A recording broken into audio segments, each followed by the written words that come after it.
భారతదేశపు చరిత్ర పుస్తకాలు మారడం వేగాన్ని పుంజుకుంది.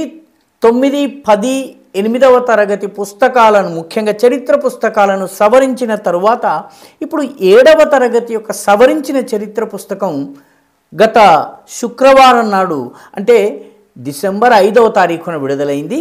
దీనిలో ఇంతకుముందు ఒక్క పేరా మాత్రమే మహమ్మద్ గజనీ గురించి కట్టే కొట్టే తెచ్చేలాగా ఉండేది. అతను సోమనాథ మందిరాన్ని కూల్చేసింది కానీ, కన్నౌజులో విధ్వంసం సృష్టించింది కానీ, మధురలోని శ్రీకృష్ణ జన్మస్థానం మీద దాడి చేసింది కానీ, వీటి గురించిన ప్రస్తావన ఉండేది కాదు.